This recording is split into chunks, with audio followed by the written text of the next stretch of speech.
Welcome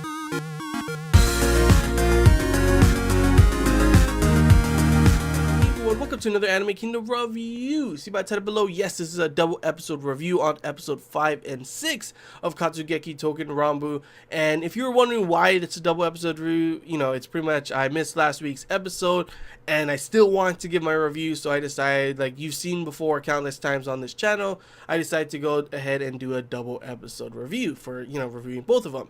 Now, this is where I just want to, you know, clarify, because I do realize that and understand that I know that some of you, you know, you don't care to hear my thoughts and opinions on last week's episode. You want to hear what, you know, happened in this week's episode, obviously, because it's the current week, you know. I completely understand. If you want to skip ahead and skip the episode 5 portion of the review, don't worry, feel free to go down and check the description. There's actually a time link there that you can click and it'll go straight to the episode 6 portion of the review. So if you want to go ahead and do that, feel free to do that now. If not, then awesome, you get to hear what I thought about episode 5, because holy shit, this episode was pretty damn crazy. It was intense, like holy shit. I knew that obviously from the ending of the last week's episode, he had this crazy cliffhanger with an entrance of a new character. I was expecting it to be pretty damn badass, honestly. And they still had the whole fight with the Otachi going to be happening. But from the way the beginning for the first half of the episode went, it was cool. It was awesome. But I did not expect the total turn in how everything went in the second half of the episode, you know. The first half, obviously, it was pretty damn cool. It looked like, you know, they were able, Tomoki them were able to kind of hold off the Otachi. I don't know what, you know, it kind of gave us, literally, like for me too, you don't know what's going on. You felt they pretty much talked about this Otachi guy is supposed to be super strong, but it seems that they're able to hold him off. But obviously Tomoki were saying that, you know, what's his plan? Why is he could just literally shove right through them? You know, it'd be much harder than this. So obviously it's got you thinking throughout the episode, what's going on? What's going to happen there? Especially considering they kind of put that to the side for a while and focus on obviously the other side of the spectrum with obviously, you know, Izumi no Kami, Yagin, Mutsu no Kami, and of course our new character, Surumaru, who, holy shit, he's pretty damn awesome. I saw a lot of people in the forums were pretty hyped for his character being introduced and everything, so I was pretty hyped to see how he would be. And honestly, I love his style. I love his, you know, his sword style. I love his kind of clothes style too overall, and I like his personality so far. At first, from how I saw him in the last week's, you know, cliffhanger and everything, it kind of gave him kind of a Mutsu no Kami feeling, in my opinion. At first it kind of seemed like he was just more playful in the way he interacted with Yagi when he first arrived. It was all serious, and then he was like, oh hey there, you know.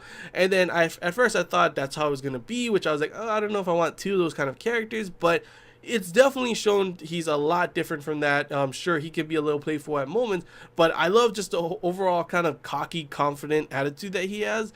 It's not just like a cocky, like, oh my gosh, this guy, like one of those moments he's just gonna get his ass kicked, you know. He's cocky because of his skills. He's confident in his skills, and honestly it showed. He was pretty damn badass in this episode from what we did see, and it was pretty cool to see the action, the choreography between all of them fighting when they were on the ship. And honestly, from that point on, the whole first half of the episode, it looked, man, everything's going good, you know. It looks like the mission will be complete. They stopped the ship from attacking the town. The Otachi is being held off and everything's probably gonna have to retreat. That's pretty much what I was thinking. Yeah, that definitely turned around pretty damn fast. I mean, like I said, the first half, it just looked all good. There was even the whole part, which I really did enjoy. It looked like they were really bonding as a team with, you know, Izumi no Kami giving Yagin a piece of cloth. The whole thing with him letting Mutsu no Kami go and sail the boat. Everything was looking good. Everything was looking nice. They were all happy and stuff, working as a team. You got a new badass character being introduced and joining the team as well. Everything looks to be going good. And then, of course, everything goes to shit when all of a sudden it looks like, yeah, there's another ship.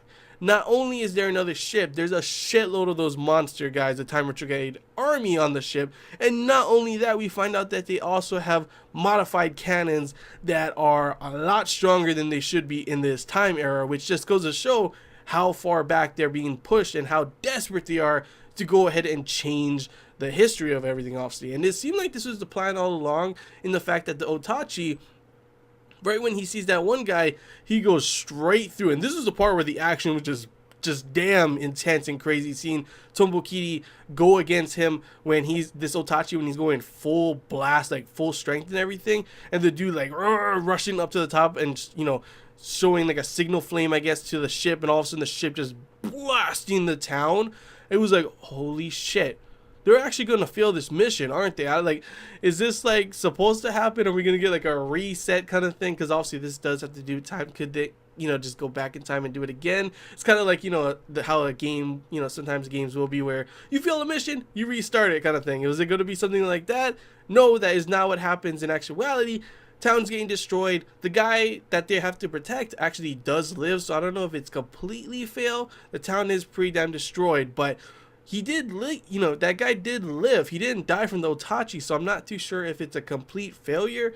But I was not expecting for things to go super south, where we have Izumi no Kami. He's pretty much like, he cannot believe that they're willing to go so far, killing all these innocent people, just, change the timeline. And that's kind of like something I've been wondering for quite a while. It's, what's going on? Why is this Time Retrograde Army trying to change the past? What is their motive? What is their goal? Because it hasn't really explained that much yet. Hopefully, they do go ahead and do that later on in the future. But I've been wondering that for quite a while. Like, is that going, like, are they ever going to mention why? Because it kind of just seems like this is the enemy, this is the good guys, they're trying to stop them, and that's kind of the main story, the main plot.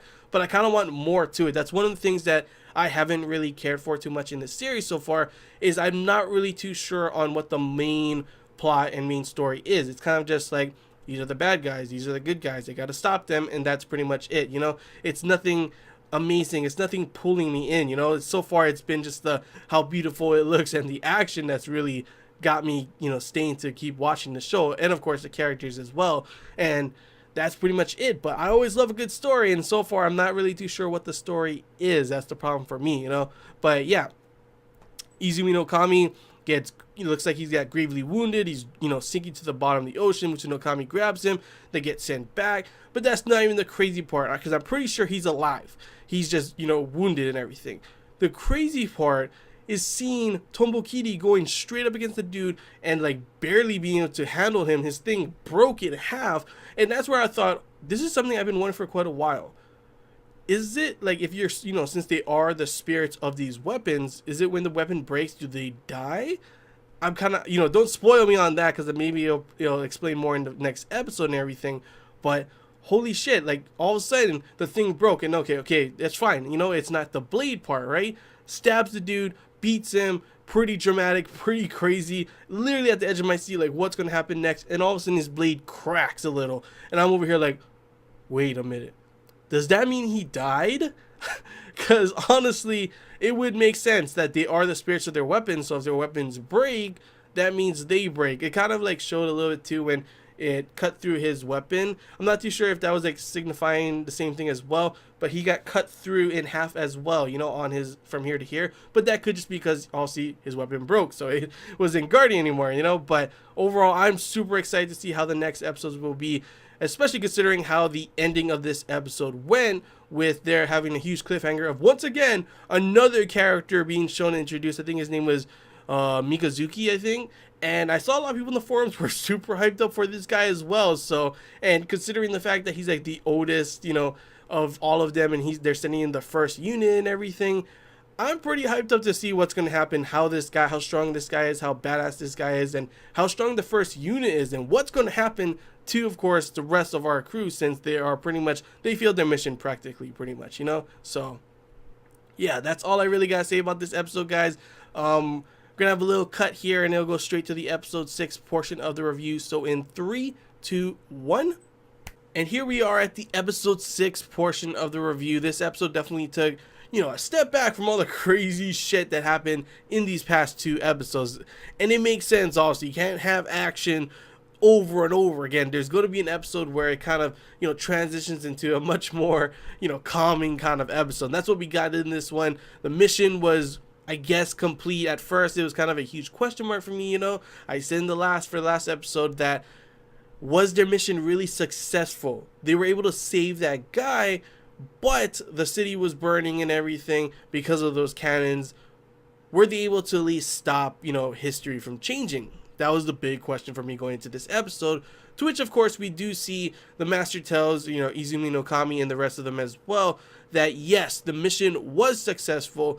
There was no changes in history, luckily, even though obviously some cannons did attack that place and the city was burning. Lots of people did die. The main guy that, of course, would have changed history still lives. So in the end, yes, they were able to, get a successful mission. Because that was the big thing for me. I was like, were they able to do it? Or is this like the first failure that they're going to have? How is that going to impact the rest of, everything, since this is history changing, honestly, So that's a huge thing. But luckily, it seems that nothing drastic changed in history. Everything still went, in the right way and everything. You think that would be, everyone being happy. But of course, obviously, there's two main factors in this episode. The two main things in this episode, besides obviously, focusing on the whole thing with the first unit also being shown and Mikazuki showing a bigger kind of presence in this episode, as we saw him being shown at the very end of the last episode. The other two things were, of course, Tombokiri, was he going to be okay? He was obviously, we saw in this episode, he came in, looked like he was going to die. The Master was able to, heal him up, but he was comatose. So throughout this episode, you're wondering, holy shit, what's going to happen? And then that, of course, translates to the whole thing with how, Izumi no Kami is feeling. With him, pretty much, it's not, at first, a lot of them were thinking, obviously, Horikawa was thinking that is the reason why he's acting like this, is because he feels guilty. He feels that he's the reason why Tombokiri is in that situation. And while that is probably one of the main factors in it, the main thing that he's really depressed on throughout this episode, why he's so frustrated with himself, is the fact that, the mission was complete. But he didn't feel that was true, because literally in his head, he keeps getting these images of the city being burned, all these innocent people being killed, and it's their job to save history. And he feels that, all of that is weighing down on him, because he felt that he did not, successfully finish that mission and everything, because he let all those people die. And that's what I really love to see, the development for his character in this episode, because it definitely gave a different side for him, as we've seen throughout these episodes. That yes, the first episode, it did show that he, was willing to save that one person, but a lot of the times it seemed more that he'd be willing to sacrifice, a certain amount of people if it saved more people, if it was to protect history. But you see in this episode, because of what happened in the last episode, it definitely, he has a change of mind there. It still does affect him. These deaths do affect him. It's not just, the mission. And you see that he has this talk with, of course, Mikazuki, and he tells him pretty much that that's, he understands why he was made a captain. So I'm guessing maybe it's because of his, he wants to protect history. He doesn't just let things go. He's willing to protect his people and protect people, and he'll do everything it takes to do that. And I'm guessing that's probably the why they made him captain. I could be wrong, but that's kind of what I'm getting from this episode. But overall, it was pretty interesting to see all the interactions between the certain characters. Mutsuno Kami, definitely much more of a trickster, a playful kind of, doesn't really, he's kind of just all over the place, honestly. He's just having fun and stuff, though he can take things seriously. And that's one thing I did like in this episode, because out of everyone, you do not expect Mutsuno Kami to be the one to go up to him and start talking to, Izumi no Kami. And then, of course, even when, Izumi no Kami was like challenged him to a fight and everything, he actually put down the sword and was like, no, I'm not going to do that. Not when you're like, how you are right now. And I was like, damn, good job to Mutsuno Kami. Definitely, showing a different side as well for him. And there was the whole thing with, obviously, Surumaru, also definitely a different change with, seeing him interact with Horikawa and the rest of the group. Yagin and one of his brothers is going to be joining the first unit. And that's another thing, as I said before, that we get to see the first unit, and they look pretty damn badass, honestly. There was also some other dude being shown at the end with like a hood and everything.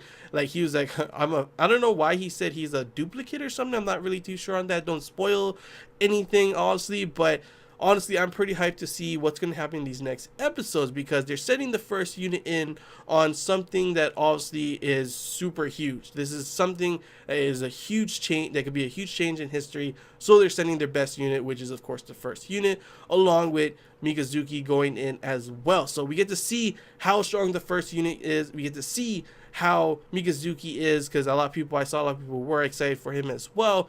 And then of course I'm predicting something along the lines where I don't think they're going to fail, but I think it's going to be too much for just them, and then the second unit is going to have to come as well, and that's where we're going to get everyone else coming in to help and fight, and we'll probably get something crazy, maybe some clashes between the first unit and the second unit. It should be interesting nonetheless. And then of course I almost forgot the main thing that I also said in the last one and this one is the whole thing with Tombokiri. Was he going to survive? Obviously he did. He was in a comatose for the whole time. I feel that the way they did it, I wish they would have prolonged his, him getting better till the next episode. I feel it was a little too fast, honestly.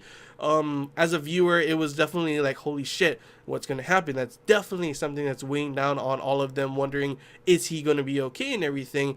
And then, of course, he kind of just, sure, it happens more in the latter half of the episode, but I feel it would have been better if he, like, came up, at the end of the, not the end, but somewhere in the next episode, like all of a sudden, oh shit, we got to go help the first unit. But what about Tombokiri? He's hurt. And then all of a sudden he gets up, he's like, I'm good, I can fight. And then that would have been pretty cool. I feel that would have been better, but nonetheless, it still gave some dramatic parts, connecting both to, Izumi no Kami and just how everyone else was feeling on the fact that Tombokiri literally almost lost his life and everything. So yeah, that's all I really got to say about this episode, guys. Definitely excited to see how the next episodes will go, considering we got some development in certain characters. We got to see the first unit. Definitely want to see how they fight. Definitely want to see more of Mikazuki. Definitely want to see more of the second unit, clashing, probably not clashing, but, joining together. We've seen them, move forward more and more as a unit, and I'm definitely enjoying how they connect and everything, and I can't wait to see what's going to happen next for their group, considering they are the main characters. Obviously, it's not the first unit, even if they're supposedly stronger. This is about the second unit, so I can't wait to see how that's going to be. And yeah, that's all I got to say, guys. Hope you enjoyed this Anime Kingdom review. If you have any questions, feel free to comment below. Select the best and you want to talk about, comment below as well. And if you did enjoy it, feel like, if you haven't already, feel free to subscribe for more content. As always, guys, I want to hear your guys' thoughts. How do you feel about this episode? Good, bad? Both episodes, sorry. Good, bad, feel free to comment below. And yeah, that's all I gotta say, guys. Until next time, see ya.